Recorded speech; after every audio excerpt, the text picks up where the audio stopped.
So ayun, good day sa inyo mga kaibigan. So for today's video, mag-a-unbox tayo ng power station.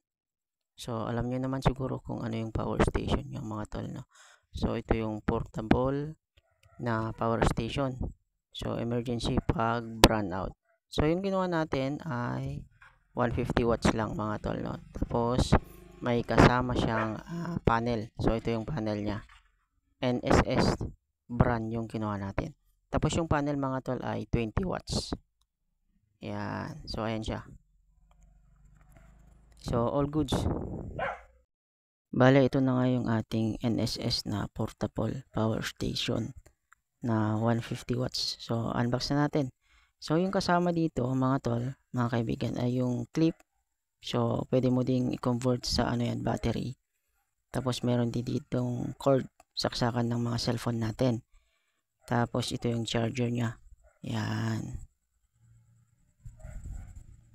So next na natin itong power station na 150 watts. So may kasama yung manual yan mga tol. Yan. So shout out sa seller na kinuhanan natin. So sa mismong NSS tayo kumuha, no. So ayan siya.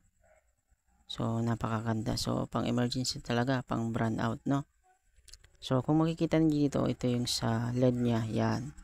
Tapos ito naman sa AC. Ayan, sa likod niya, dyan nilalagay yung yung clip para sa battery. So pwede mo siyang lagyan ng backup na battery niya, no. Ayan, ito yung sa ilaw niya mga tol. Ayan. So maliwanag siya. So kinuha natin is full charge, no. Pagdating sa atin full charge na tong NSS. Ito naman yung para sa charging port pag nagcha-charge tayo, no. Pwede rin sa ilaw, saksak mo dito sa part na to. Ayan. Ito naman dito sa kabila ay dito mo isasak yung sa electric fan.